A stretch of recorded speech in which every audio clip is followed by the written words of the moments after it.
live with our fourth ever episode of the Midland Show. Today I have two special guests, two amazing guests. But before I get started with them, I want to give a big special shout out to our three sponsor companies. First and foremost, I want to give a big shout out to Valor Health.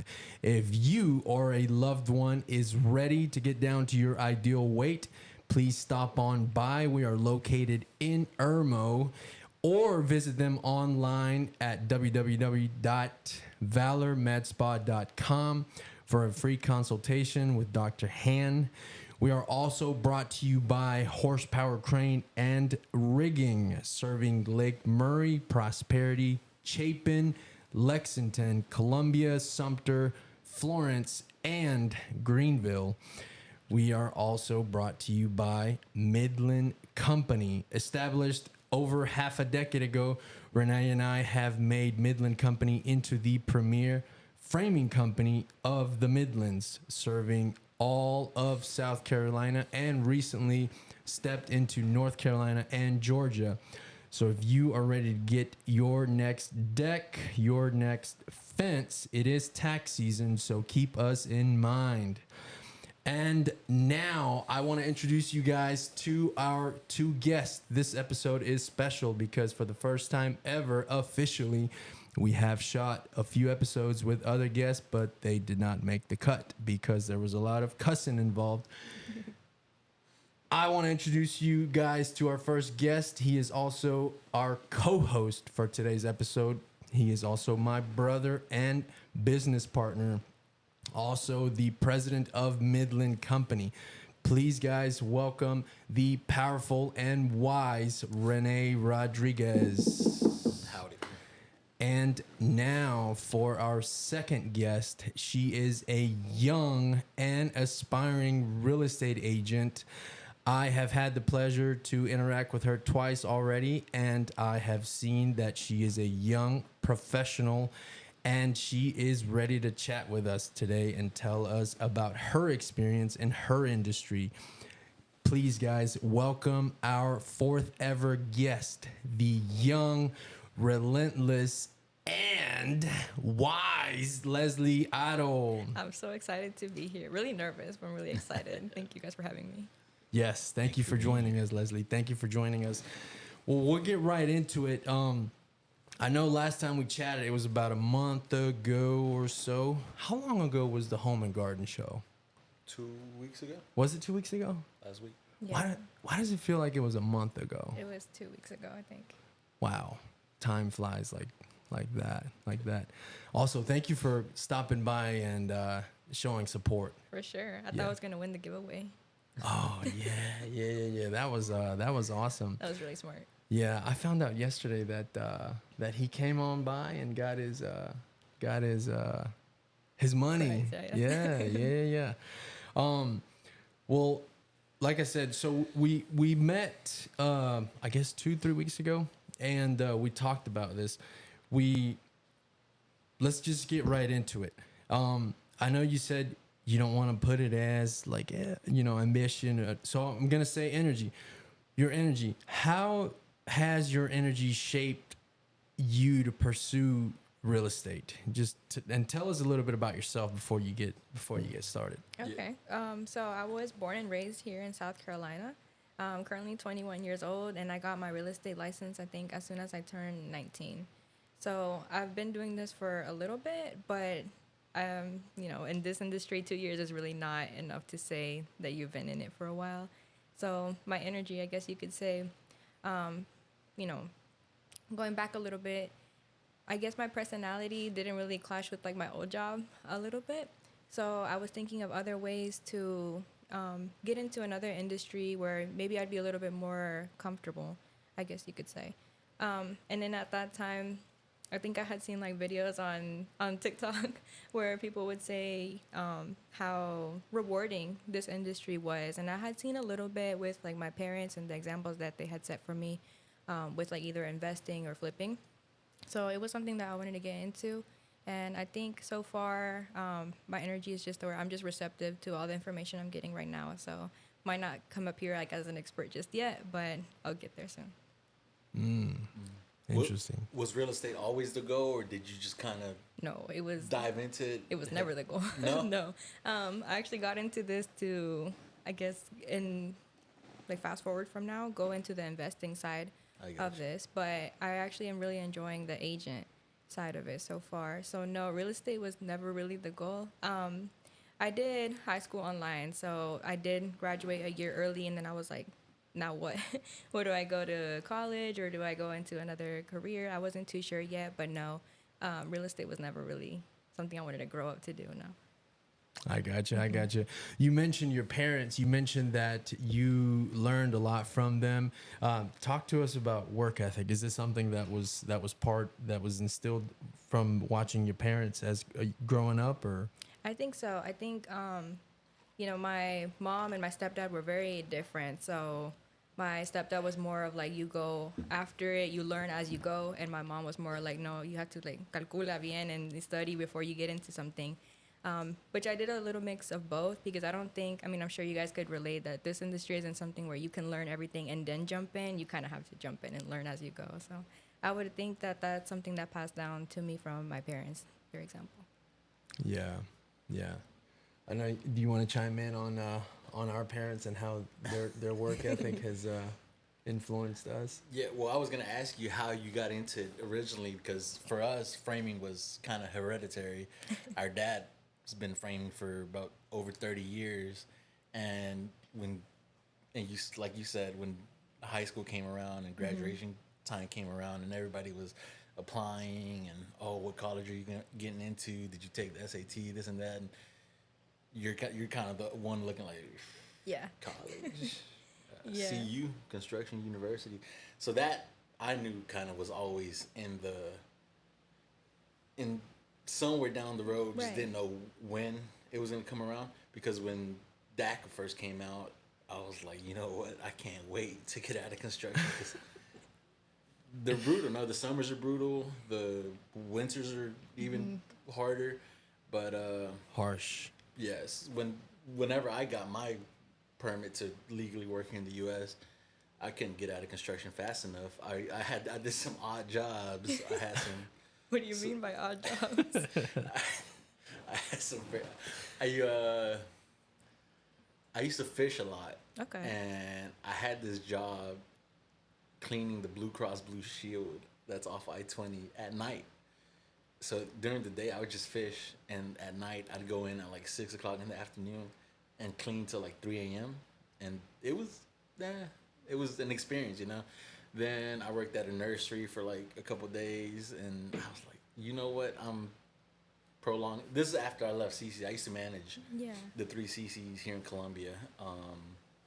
But after that, I kind of did odd jobs and finally was like, you know what, I'm prolonging the inevitable. And my dad was kind of needing a hand, and that's when I stepped in, and I was like, you know what, let's get rocking and rolling. We did that for about 5 years together, and Wow. when 2019, the pandemic came around, we got situated. We were without work, so Hugo and I were like, you know what, it's either find something for us to do or just wait around for somebody to give us. And That is true. Yeah. That's true. so yeah, the parents have a lot, and especially in our culture, you know, they play a big part into what we do and how our work ethic is. I mean, yeah. I mean, we still have constant talks. They were actually a part of funding the operation. So The dream. yeah, the dream. Yeah, it was a dream. Because at the honestly. beginning, it was a Right. dream. It was just us and a dream, and luckily we had help from them. So that's You said your particularly your mom when you mentioned. Now, did she influence you into getting into real estate, or is it something that you clicked and then you kind of ran it by her and then she? No, I didn't run it by her, but what I did do was tell her that I was kind of interested in the future, having your own investment properties or getting into flipping. And she never really mentioned like real estate. I think at the time I did have a full-time job. So what I did tell her was like, hey, like 3 days ago I did start my course, just so you know.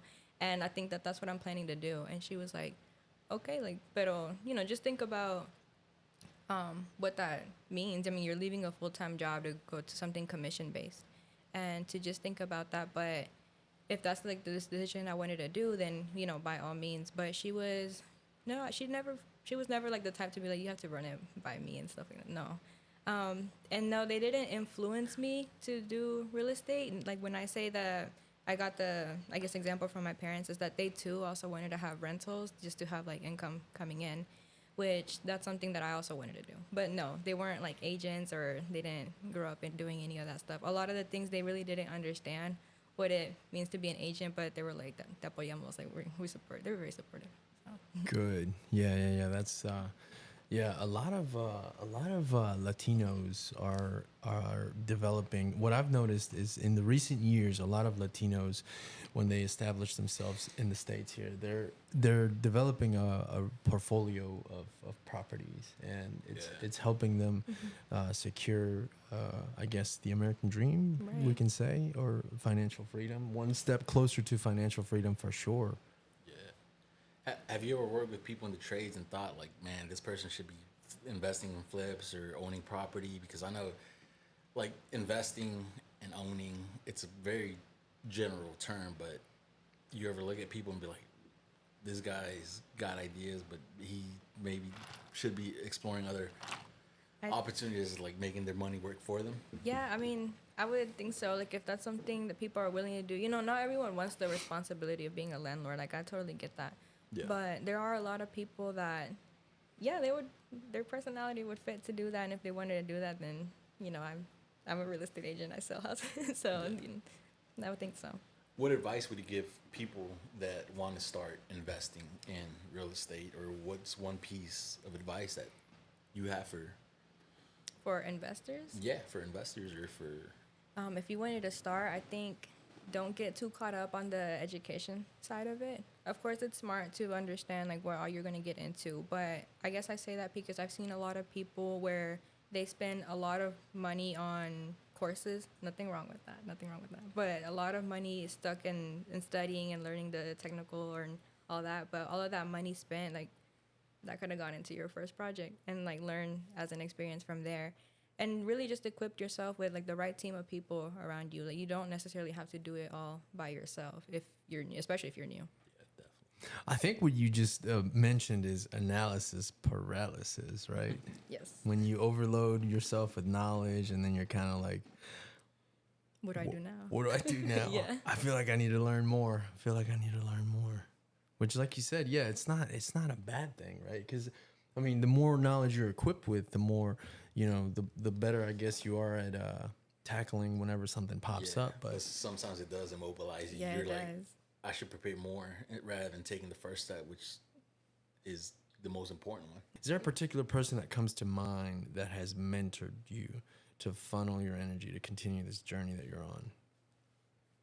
Well, the mentor I have now, like my team leader, when I first started, I did join a real estate brokerage out in the San Andreas area, where, I think it was maybe my mistake joining, because I didn't really research the fact that brokerage was for a very experienced agent. So I'm new coming in, and then, they didn't market themselves as that, but most of the people there were in this industry for a long time, and I just joined without having a mentor in place yet. So I'm here like ready and thinking that you're gonna get training, that people are gonna maybe like hold your hand in the first transaction or so, and that's not what it was, at least at that office. But I think what, the reason I say it was like a mistake is because I didn't do my research enough when I joined, but it ended up being a good thing because that's where I met my mentor. And diferencia from all the other agents in that brokerage, everyone was pretty, busy on their own thing. Like, I don't think anybody wants to take the time and be like, I guess I'll help the new agent out. Like, I don't gain anything from this, But she was willing to do that. And it was in a different way. Like, she would, kind of do one-on-one training with you and stuff, but she also would give me opportunities to learn, like, by myself. So I think I had my first experience or learning with her was she was like, "Do you want to host an open house?" I didn't know how to do that, but I was like, "Yeah, I'll do it," and I'll just figure that out later. And I did that for first, I guess, experience as an agent. But I think she's been the one, definitely been the one that's like helped me out throughout. How was that first open house? It was kind of sad. Like I think I had like 3 people show, and yeah, and it was that. That was pretty sad. This first firm that you worked at, you said it was a mistake, but there had to be something that you learned there. I guess I got like a that wake up call that like you're not employed anywhere. Like you're gonna put in what you're gonna put in, and then you're gonna get out based on that.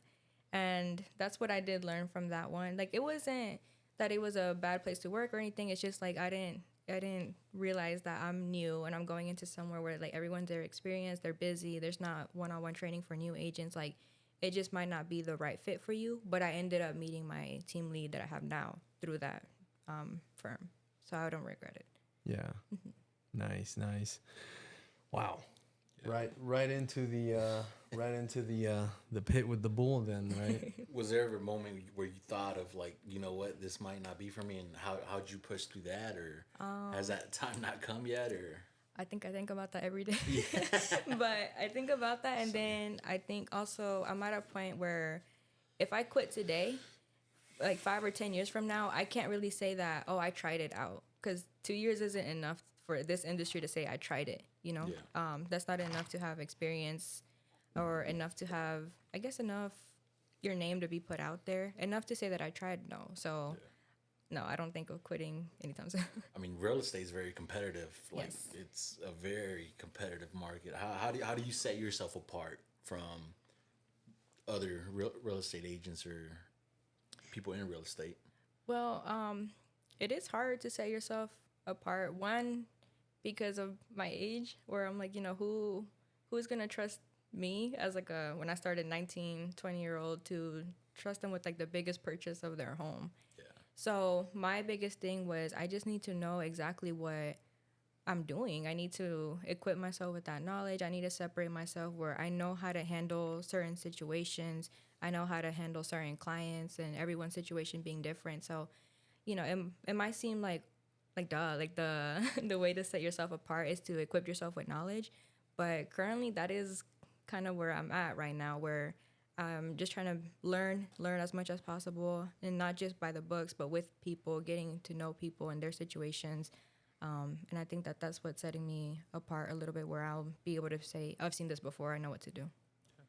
Quick thinking on your feet. Yeah, you would have to. Yeah, moving with speed, risk taking. So these are a lot of the factors that has kind of propelled you into the industry more than, right? For sure. Nice. Wow. Yeah, that's yeah. Especially in this day and age, the rates going up, there just not being enough homes, and there's modern problems call for modern solutions, and I think we all have them regardless of what industry we're in. Mm-hmm. You met your mentor at the firm in did you say St. Andrews? Area, yeah. That's like 10 minutes from here. Yeah.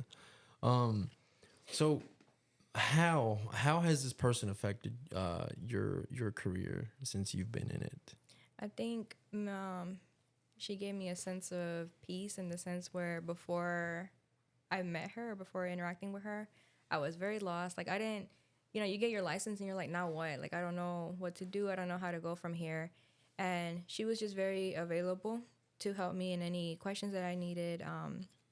And when I did get my first client, she really did like hold my hand throughout and explain, this is how it's going to go. This is what you need to do. And she also, in like a different way, gave you like a confidence to show up and be like, yeah, you're new. And yeah, it shows. Like it's going to show. Like people are going to realize that you're new. But show up. And if you don't know anything, just say, I don't know right now, but I'll figure that out for you. Like people, of course, they care about the experience you have. But what they care so more is that you can solve the problems that they have for them. So if it's not in that moment, say you're going to figure it out eventually, and then get back to them and really do that. So I think that that's what she's given me, like a sense of confidence to get through this, and then also know that if I do need help, she's always going to be there. You guys still in touch? Oh yeah, I'm still like with I do work on a team, and she is our team leader currently. So Nice. yes. Nice. Yeah, it's always very helpful to have a mentor, especially going into a new industry. Right. Yeah, we had when we jumped into contracting, we had a few that we could rely on. I won't name drop, but yeah, I particularly had one that gentleman helped us out, pointed the ways. Of course, we also had a few that pointed us in yeah. It was like, yeah, go that way.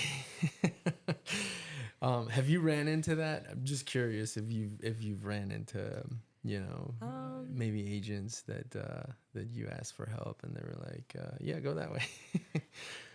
I actually know, because before my team lead, the one that I thought would be mentoring me, he was just kind of like too busy on his things. Like, he didn't point me in the wrong direction or anything, but I think I had like 2 or 3 Zoom calls with him, and then he just got busy and never heard from him again. So Yeah. Sweet. Well, let's discuss your clients and the people in your markets.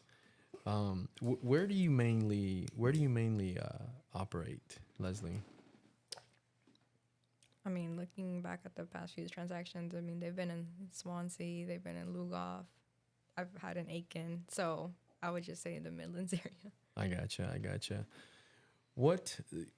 Give us more depth on today, like this year in particular, or you could also go back to last year, 2024. What are most folks searching for in today's fast-changing world when it comes to selecting a home? I would say that we've seen a big growth in just the state itself, where people are coming into Charleston. They'll look into moving over there and then kind of bouncing around, and they end up coming to Columbia a lot of the times. And I mean, we do have Fort Jackson, so that's something that also brings people here. But I would say just in general, our state has been growing a lot. I mean, and we've seen it. I'm sure you guys have seen it too, like the construction, like on every corner to like try and keep up with the amount of people moving in. Yeah. I saw that South Carolina overtook Texas as a state where people are more like mostly flocking to. And it's funny you say that because they think Charleston, I guess they go online, see South Carolina, and then see Charleston, and they see Charleston prices, and they're like, never mind. Maybe North Charleston. But then you start looking into the Midlands. Right. I mean, from here to Charleston, there's very rural, you can find very nice fixer-uppers, very homes with lots of acreage. So yeah, I would agree. And you're seeing like new construction or just like growth in parts where you're like, Lugoff? Like, really? Like, okay. It's sprawling now. Yeah.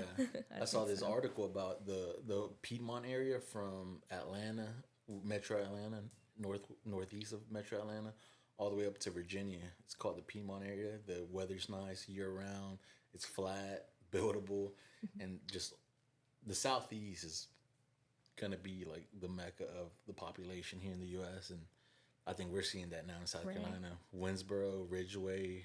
Now with the Scout plant coming in, I saw a few builders picked up a couple 100 acres out there. So it's just gonna sprawl now. I feel like between Blythewood and Charlotte is residential and yeah. I drove by there the other day. The Scout plant's in Blythewood, right? Yeah, like on exit 22. Yeah, 1,000 acres, 1,000+ acres. Bro, I drove by there the other day and I saw like Caterpillar equipment everywhere. These big dump trucks, like 100 dump trucks out there, like the size of this room, and they look like toy cars from like the side of the road. Yeah. But then I'm nearsighted, so I can't see from far away, but I could see everything, and I'm like, whoa! If I can see this and this is far away, like, I mean, that plant is huge. Yeah. That facility they're building. It's quite the investment on electric vehicles, considering everything considered. I mean, what are your thoughts on electric vehicles? I know we're kind of taking a detour, but I wanted a Tesla. I don't know, but I got talked out of it. I ran it by Paul, and he said, "Don't get a Tesla." Why not? He said that so I wanted to test a Cybertruck, right, for work. But he said that if you put weight on it and you try to towing, yeah, he said it drains the battery real quick. I bet. Yeah. So that was the big And deal for me. I think they're losing a lot of value. I mean, first year you lose like 30,000 in value right off the top, and after that it's just downhill. I saw Hertz Rentals. They're just like scrambling to get rid of their EV fleet, especially Teslas. They're like 1,000 down and like $300 a month for electric rentals that are not for sale. Right. So yeah. Oh, so they're trying to get rid of that inventory, huh? Yeah. Well, the primary reason I wanted one was because texting and driving for work. You know, the last truck that I had, I ended up. This is a definitely off subject, but I was on the phone and then I ended up getting into an accident. But I figured if I have a Tesla, like I could work as I drive to the next job, right? But that was my thinking. Or you could be in the moment and like drive and not texting. Yeah, maybe just that'd be ideal. I find myself driving from Elgin here every morning, and I try to have two hands on the wheels, and that lasts for like 2 minutes, and yeah, phone is going next thing off, you know, yeah. it's just yeah. been trying to work on the screen time. Yeah, it's a problem. Everyone has a problem with screen time. Right. But back to what we were talking about. I mean, that's quite the investment Blythewood made. It's gonna be interesting because I mean, most of Blythewood, most of Winsboro, Elgin area, it's 2 lanes now. You got subdivisions popping up everywhere. What do you think about that? Like subdivisions everywhere, but 2-lane roads. And I know Blythewood used to be. You moved out there to get away from Columbia, to get away from the urban landscape, and now I think I saw this builder is building 500 homes right off a 2-lane road. Oh yeah, they're popping up. They're not, the residents that are there like, what? This is the countryside. Yeah, I mean, that's pretty frustrating. So hopefully that's something that changes because I am out in that area a lot, and yeah, 2 lanes. And like, when did we ever get traffic in Lugoff and Camden? Like, this is a small town, and now there's like traffic. Like, it's something to adapt to. Not enough infrastructure too, like schools, hospitals. Yeah, everything just feels so crowded. Yeah. Yeah. Well, yeah, it's big. It's you see the same thing in Chapin too, no? You guys ever been in Chapin around this time? Well, Chapin's been coming up for a while now. So, right. I mean, it's right by the lake. It's secluded, but they got 2 lanes on the main Chapin exit. Oh yeah, yeah. I mean, when you're driving into Chapin around this time and you see the look on folks' faces, I mean, they're just like, oh my god, when is this traffic gonna end? Yeah. And it doesn't. It's only getting more congested. Like probably by the month. Because if you think about all the sales that go through, you know, all the closings, I mean, let's just say on average they're closing 5 homes. 5 homes with all builders combined in that area, 5 homes a month, right? So that's 5 new families. Yeah. Right. So 5 new families moving into the area. That means you add maybe 2 cars per household. That's 10 cars a month. I mean, and that adds up. There's 12 months in a year, and then over time it gets that's the urban sprawl. I mean, go past Chapin, you got Prosperity, Little Mountain. Now all these rural towns are just gonna keep spreading. Down, yeah. Now, Lesslie, are you are you mostly in new construction, or are you which markets are you most tackling? Are you in a niche market, or you just do anything? And I feel like right now I would just do anything and then try and learn and give my best service to that client based on their needs. And the reason I feel comfortable doing that is, again, because my team lead has been doing this for 20 years. So she's gone through just about any type of property and any type of market. So if I do need help, it would be there. New construction is something I was just getting into maybe like the fall of last year. And I don't work with a big builder. So, you know, the builder that we work with, it's a kind of at his pace as he buys the land and constructs the home. So, yeah, that's currently what I'm at. Yeah. How was that with the new working with a new home builder? You know, it was really interesting. I didn't, of course, the house doesn't just spawn there. Like the process of it, I wasn't too familiar with it, and now that I can kind of see how the land goes from start to finish, and having that home closed and like someone that for months, like I've been seeing this house as just like the framework, the drywall, and then now someone's actually going to be starting their life there. Like that's really interesting. It's exciting too. Are you looking forward to getting clients before you build a home? Getting your client locked in with a contract and going through the whole construction process with them? Is that something that you're looking forward to? Yes, it's something that I look forward to, and I'm trying to get more, I guess, exposure on. Because we've had interactions with people that they are open to like purchasing the lot, and you have the building plans where they select it. That's something that I am really open to doing and excited to do. It's fun, no? It's like ordering a home, no? Yeah. Ay. Well, good. I drove by Blythewood and I saw the big facility, and of course all the home builders. They're trying to keep up with the development. Did y'all see they're bringing a lagoon to Blythewood? A 3-acre lagoon? No. Like a big swimming pool. Man-made? Man-made. So it's going to be like filtered, blue water. You can swim, kayak, paddleboard off 321. And then they're building like a luxury hotel in front of it. And like is where the Oak Hill golf course is now. Right. And around it, they're going to have 1,200 residential lots. So, yeah, 321 is going to be interesting for the people that live there. Popping, that's for sure. Yeah. So, I mean, 321 is a major highway that runs from, I think, Lancaster all the way down to downtown. Right. Past the Flying J. So, 1,200 lots on a 2-lane road is going to.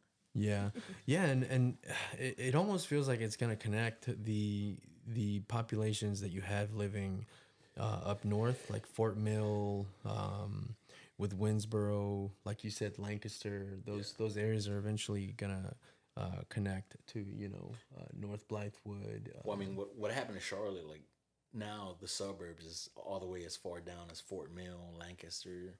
You got these national home builders picking up land all the way in Lancaster, Great Falls, right off right off those exits off 77. So, yeah, after a while, I mean, it's only like a 40-minute drive to connect those. It's just going to be homes. Yeah, they're calling that area the new Charlotte. Yeah, the Lancaster, York, Rock Hill, Fort Mill. Yeah, it's really nice up there. Have you guys been up there? It's real nice. Spent too much time over there. Recently, no. But you guys have been working out near in that area, right? Mm-hmm. Yeah. Yeah, it's real nice up there. It's very, very tranquil, very calm. Yeah, people pick up acres out there and build a house, trying to get away from. Yeah. It feels like Blythewood over there. A bit more modernized, of course, but yeah, there's not a lot of traffic because I think over there they planned the infrastructure correctly. Blythewood was kind of like Blythewood was unexpected. Nobody was like, hey. And the people that were living in Charlotte, they moved to Blythewood because like, you know what, let me get away. And now it's following 1,200 same acre thing. Plant. Yeah. Have you seen what are people's thoughts to like these new construction neighborhoods? I feel like, I mean, we framed them, but I feel like the lots get smaller and smaller every time, and now you're like door to door with your shoulder to shoulder with your neighbor.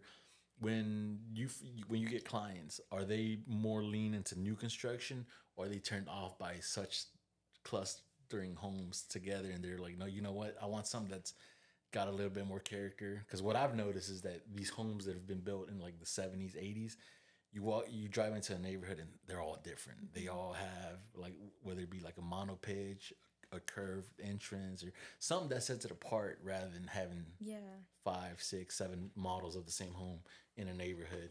Do you see people leaning towards finding an older home that's been on that's not new construction, or do people prefer the new construction for, I mean, warranties and the incentives that come with buying from a builder? I've seen both. I've seen both. The new construction that we do work with, since it is currently out in like Lugoff, they will have minimum an acre. Yeah. of land. Oh, So yeah, the people it's- that are going to these new construction, it's kind of a lot of them are they like the location because it's between like Fort Jackson and Shaw in that area. So it's a lot of like VA buyers. And I think what attracts them too is just having the land without the restrictions. So they want to like construct sheds and whatnot. So it is kind of out quiet. But I guess if you're asking like if people are like turned off by the Yeah. idea of having like new construction where it's like really close together, honestly, no. I've seen people that they just like being around like Yeah. other people. It's not, not everyone desires like a huge yard or that much space, or Yeah. it's not a problem to many people. Some people like I guess the community feel, and Yeah, the growing up with community feel, neighbors yeah. and like having kids play around the neighborhood. Yeah. Until they mention HOA, then they're like, oh God, HOA. What are your thoughts on HOAs? My thought, look, honestly, I think Is that a sensitive topic? No, we can talk about it. we can talk about it. Yeah. I lived in a community where the HOA had been pushed out, or they left the neighborhood, and I was thinking like they need to bring it back. 'Cause, I saw this lady lose her house. Did y'all see that article recently? She had like $400 in unpaid HOA fees. A buyer picked up the house for like 35. The number might be off, but like under 100,000. He remodeled it, flipped it, and sold it for 850,000. All over HOA fees. Oh no. poor lady. Yeah, I mean those are the nightmare HOA stories you hear about. I mean, obviously that's worst case, but I remember the house you lived in. They could have used an HOA. That's what I'm saying. That's what I'm saying. Like the neighborhood pool was like now a pond with frogs in it. Yes, yeah. I drove by there the other day, and they started tearing it out. I'm How do like, you casually drive by that? You live on the opposite side of town. I think I was coming to pay you a visit, and I was like, let me drive by my old neighborhood. But that's like you said, that's one of those neighborhoods that was built in the 70s, and each home had character. Yeah, it had character. You had different roof lines. You had different colors. They would mix up with stone, and a lot of builders nowadays they attempt to do that, right? But it's Well, some of the semi-custom because I mean, for track builders, we know they put 5 to 10 models of the same. They just change the elevation, which it's easier. It's easier for production. add a That way window you're not- here, add a yeah. window there. Yeah, put an eyebrow, take it off, half an eyebrow. It Put a all water makes table. sense though. I think so. And like you guys had said, like there's certain places that needed an HOA. I mean, they keep the value of the homes. I will say that like once it's very like nitpicky, then that's where people get frustrated. I think I had a client once told me that they wanted to live somewhere without an HOA because in their experience, I think they had asked permission to build a doghouse. And they said that the doghouse had to have like siding and everything like exactly how their actual house was, and it's kind of extreme, like the dog. Yeah, I've seen a couple of HOA stories that like you can't have your garage door open for more than 30 minutes. Right. Can't have toys on the front yard. Nothing. Yeah. Can't have a bouncy house on the front yard. More than 4 cars in the driveway. Can't park on by the side of the road. Can't leave your car on the side of the road. I used to live with Paul, our business partner, and he had an HOA, and I got me jalaron las orejas a couple times. Yeah, I had a John boat one time when I was living in Florence, and I had it parked on my driveway, and I didn't know there was an HOA in that neighborhood where I was renting. And yeah, I got a letter in the mail that says you got to get rid of the boat or we will tow it for you. I'm like, no, don't tow the boat. I just parked it in the backyard and kind of put a tarp over it. I was like, Is that the one at Mom's house? yeah. It's been at Mom's house for like the last 10 years. Yeah, I never used the John boat. Never used it. I want to use it, but I never did use it. I bought a motor for it. I think we only cranked it one time at that one place. Watery. Not Pierre. It was watery. Yeah. Weren't we struggling to get that thing on or something? We cranked the boat in a neighborhood with a HOA that clearly said no gas-powered engines. Why would y'all do that? Because, yeah, we were, this is like 10 years ago. Yeah. We had no regard for the HOA, and we didn't live in that neighborhood. Oh, okay. Yeah. We kind of didn't know what an HOA was either. We were just like, oh, these are just rules. Yeah. Thought they were just suggestions. Suggestions. Young and dumb. Do you have any brothers, Lesslie, sisters? I do. I have a stepbrother that is 21 too, and my sister, she's 23. Nice, nice. Are they also in real estate? No. No? No. Diferencia, my brother, he works in like lawn care. So he's running that business. And then my sister, ever since she could speak, she wanted to work with animals. So she works at a veterinary clinic out in Aiken too. Gotcha. Aiken is far.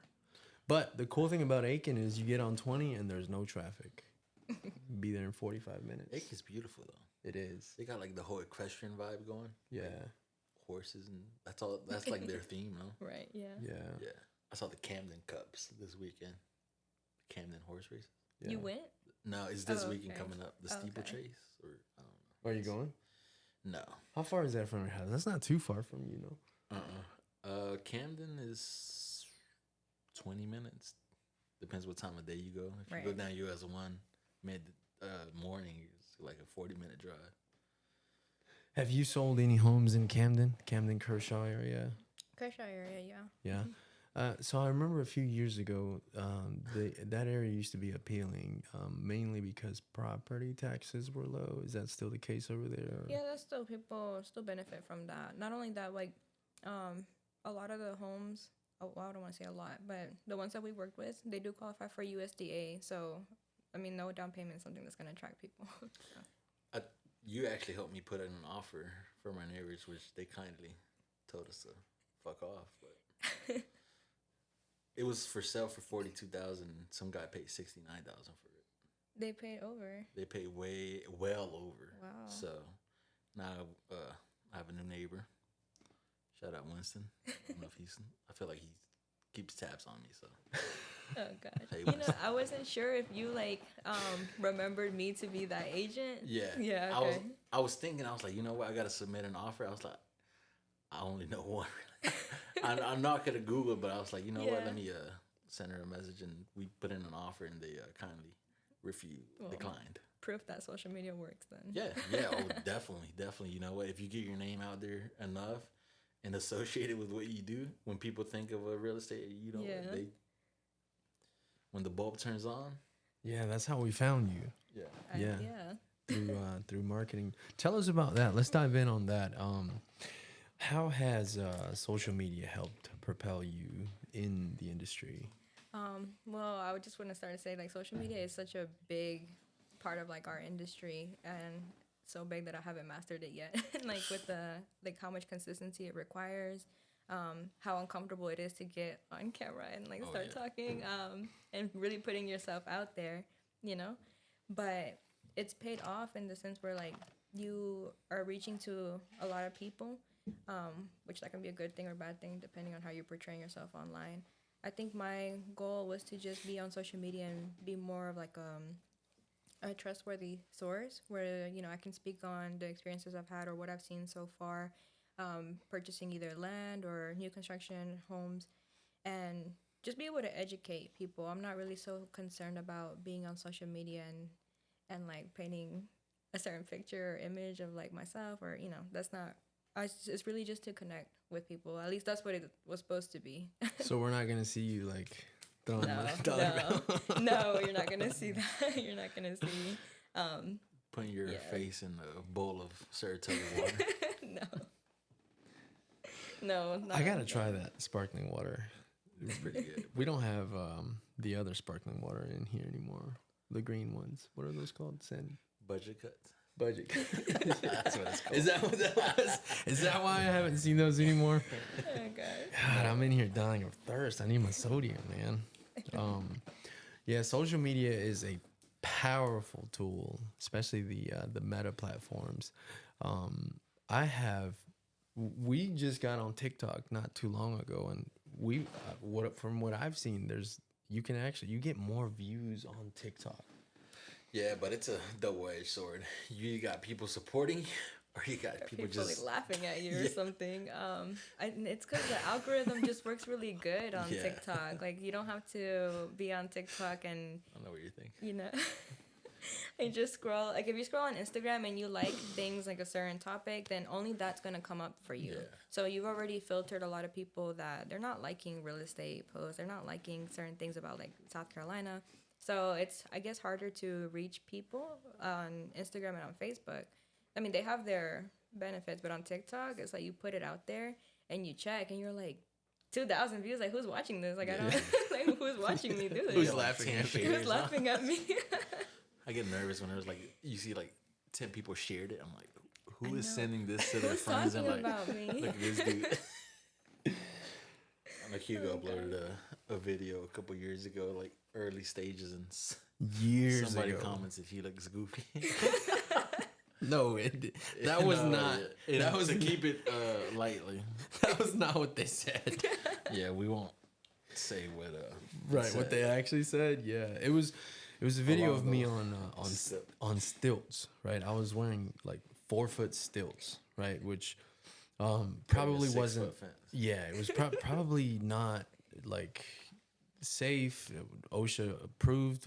That all of that went out the gate. But yeah, I was holding a skill saw, and I had the guard, the safety on it. I had it off. Wedged off. I had it wedged off. Yeah, so I mean, it probably would have made a good video if I fell off on the stilts and the saw would have done some damage. But yeah, there was that was actually the first video that I paid Meta to promote. Like to And that's what you got back. Your first hate comment.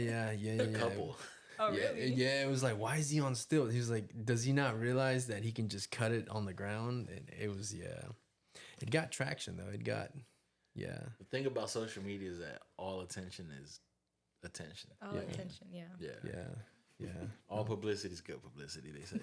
That's right. If you can make people question and like interact, and whether that be good or bad, you gain traction. You know, some people use that to their advantage where, like, they get a hate comment because, you know, they're doing something ridiculous. And then in their following videos, they purposely do stuff. And people get, like, mad and they're, like, commenting, like, why are you doing that? Yeah. It works for them. It does. It does. That, I mean, they say views and eyes generate money. So that definitely. Yeah. Some people just now are just doing that. Not Like, just on what they call purpose. rage baiting. And Yeah. Might Yeah. have to look into that. Well, I've talked to JM these last couple of weeks, and I've asked him what else can we do as far as interacting with our viewers. And JM's his direct answer every single time is do something goofy. I'm like, no, JM, we can't. We can't dance on the job sites, dude. We cannot unless you want to dance on the job sites. No. I feel like you'd be a good dancer. I've seen you dance. You got some good dance moves, actually. Yeah. You got better dance moves than I do. Well, the one time that we did the dance up here up front, that video alone got a couple views. Yeah. Just Got that. a couple thousand views on Facebook. Yeah, a couple of all places. I think Facebook's like the toughest crowd. right. Oh, gosh, yeah. 'Cause you, like your first and last name, you got to drop your actual thoughts because you got first and last name. First, Yeah. last name. TikTok, you got user 3,498 commenting some like his actual thoughts, you know, Yeah. or something Okay. reckless. You get Why one of not those. dance, though? Or, like, I mean, I understand why I wouldn't do it, but what are your thoughts on that? I think it gains views. So I mean, after that, it gains it. I guess the content gains traction, and you never know who your next viewer is, or who's gonna pop up on their algorithm, and you know what? Just, Yeah. Yeah. just keeps on trickling. A snowball effect. Right. Yeah. Yeah. Yes, and I guess some get high off of that. They get off on the views, but no, we want to keep it more specialized. You know, teaching our viewers what we're about, being transparent about how the process is, and I saw a guy at the gym. I don't really like talk to him at all, and he was like, "I saw you on Instagram." He was talking about the trusses and whatnot. I was like, yeah, I know what video you're talking about. The one when you were on that roof. yeah. I actually saw that with JM the other day. That video actually got a lot of engagement. Like a lot of folks were commenting on that. Not just on TikTok, but I think Instagram, and if I'm not mistaken, YouTube got a lot of traction on that one, right? Like a lot of folks were actually like intrigued by what you were explaining, what you were showing, because this is the problem that we had at hand is a very common thing that we encounter in framing, and Often. Far too many times. yeah, like out of 10 homes, maybe 1, maybe 2 homes, 2 out of 10 homes that are trust like that. So yeah, some folks can relate to that. I think making it relatable is what makes it Right. what makes it interesting? You guys are pretty informative too. Like I don't know anything about framing, but what I do know, I'll probably get from your videos. And then I think I'd apply the same thing because a lot of people, like if people are gonna follow me, they don't care about me. Like it's not for that reason. But what they might follow me for is showcasing Colombia, like what's around. Because you're not really just selling the home, but you should be like a little bit more knowledgeable about the city too. Yeah. So I think like my best video was like a video I did. Have you guys gone to the cat cafe in Colombia? It's like a coffee shop with like a bunch of cats in there. No? We gotta try it out. I went and I was like, I'm just gonna record it and see how it goes. And I did a voiceover so I wouldn't have to be in the video and all that. And it got good amount of views. I think it got like 30,000 views. So it was not bad. Like and I'm like, it makes you think like, okay, so that's what works. That's what people want to see, right? Like the city. So. Like I guess not the only, but there's an influencer. I don't know if you're familiar with him. He's also a real estate agent, Ken Walker. Yes. So Ken Walker, I came across this content maybe like 2 years ago. Yeah. And I just went through all his videos. Right. He's very like tacos, upbeat. Nairi, and like painting and wine, and you just like that's what people like, and That's you're what like, people and like. like it engages. Or I was going through the comments like Taco Nairi. He's like, oh no, like why would you put this on there? Now it's gonna be more packed. And shout out Juan, but yeah, he's got it going on at Tacos Nairi, and it's. Have they opened the Casey location? I don't think so, but they're probably not far from opening that location. I mean, yeah. They're supposed to open one down the road here. What, 5 minutes? Now that we're on the topic of marketing, he's done a killer job marketing his business. Yeah, he has. Yeah, you walk in and it's like, whoa. It's like the Subway of good food. Yeah. It's like, whoa. Yeah. I don't know what I want, but now I kind of want it all. Yeah. Like if you go into Tacos Night or eat hungry, you're going to leave stuffed. Oh, yeah. For sure. Those quesadillas are dangerous. Right? I got to stay away from those. Yeah. Yeah, but I mean, like the content that Ken Walker puts out, he's always around the city trying something out. They keep you locked in. They do. Yeah, because and one thing about Ken too, he's very authentic too. Yeah. He keeps it very, very real. Like I almost feel like he's a smooth talker. This is how Ken is, like off camera, on camera. There's no distinction there. Yeah. It's a very like authentic. It's like, I'm literally gonna feast in front of all of you guys, and people eat it up. No, yeah. Yeah. People Very eat it up. important. Especially if you have to present yourself like that off camera too. Like I've never personally met him, but I want to say I think I saw him like out in public, and just like people have like greeted him, and he's very like present, very attentive to people. Also, I mean, the content that he posts, it is really like showcasing Colombia, and then he doesn't really like flood people's feed with like just sold, just listed, under contract, because nobody cares, like nobody. It's good to post that. It shows that you're active, but it's also like if people really wanted to know that, I think I would just go on Zillow or like look into what has sold or something. Yeah. Like that, Yeah, I mean, social media is tricky between like, do you showcase your work or do you like? Because sometimes showcasing your work doesn't correlate to traction. Sometimes you gotta step out the box and just showcase other people. Yeah. I think that's what's. Yeah, because I do all my home shopping on the toilet, like on Zillow. Like, I'm just like, like it's the only free time I got. I'm always looking at homes off Lake Murray with like $20 in my bank account. I'm like, yep, this is the one. Save it. and then it gets sold, and you're like, dang, we got another one. $2 million home on Lake Murray on a peninsula. Yeah, the ones over here by the dam. Yeah, no, those are. Yeah, I always get surprised whenever like another home goes up on Lake Murray. I'm like, damn, there's still lots of it. Like, oh yeah, yeah. Yeah, Prosperity's still uncharted. There's a lot. The Prosperity of lots. side. Yeah, there's a lot. How many counties does Lake Murray span? Like 7?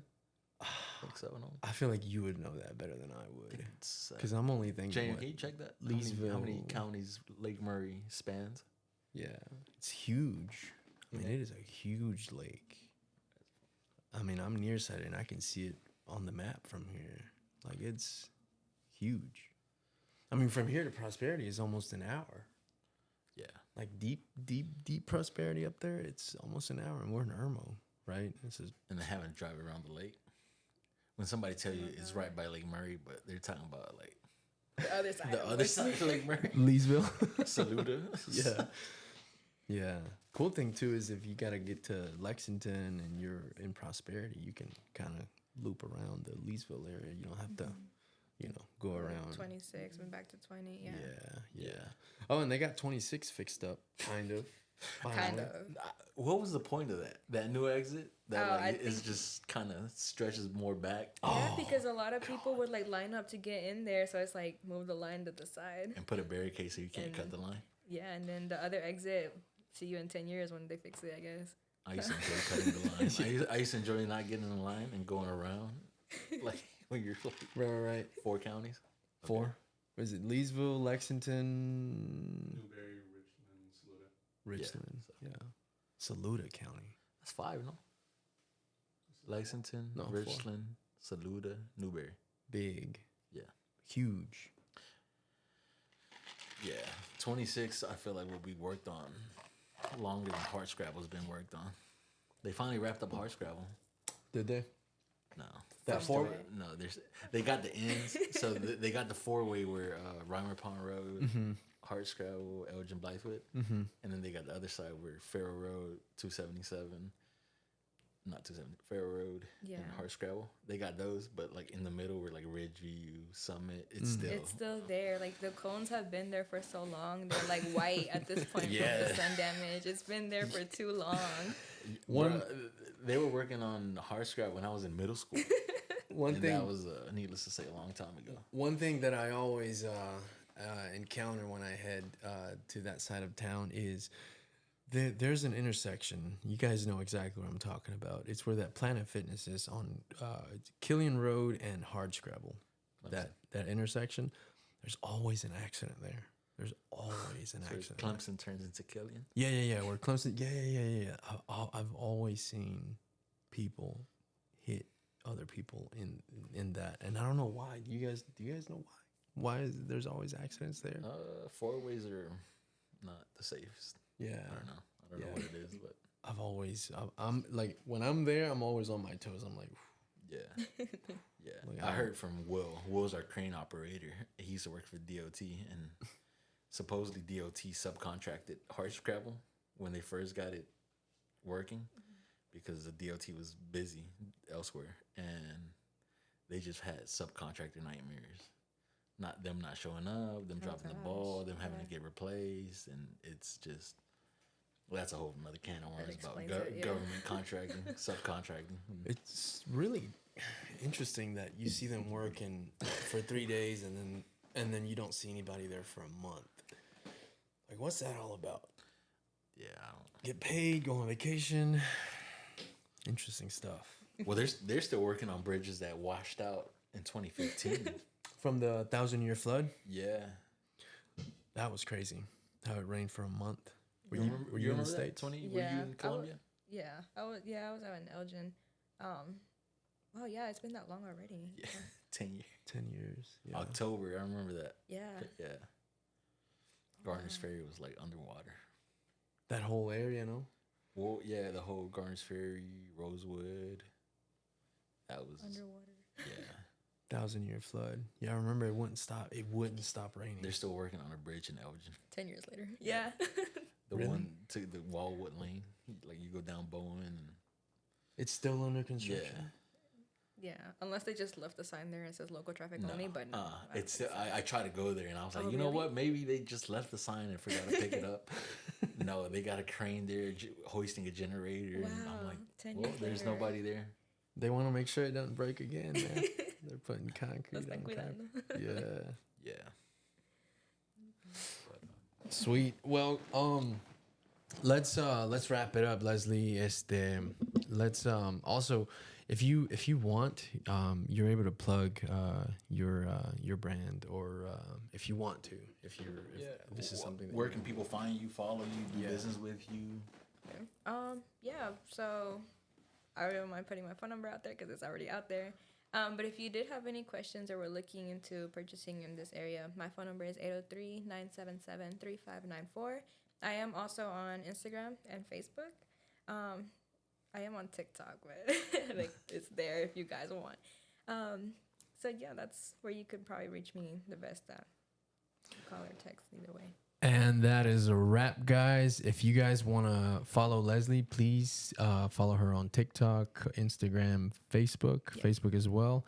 If you want to go see her have coffee with cats, please follow her for that. And I think it's a wrap. Renee, you got any last minute thoughts? Any last? I'm all set. Awesome. Well, Lesslie, Renee, I want to thank you guys for joining us you. today on the Midland Show.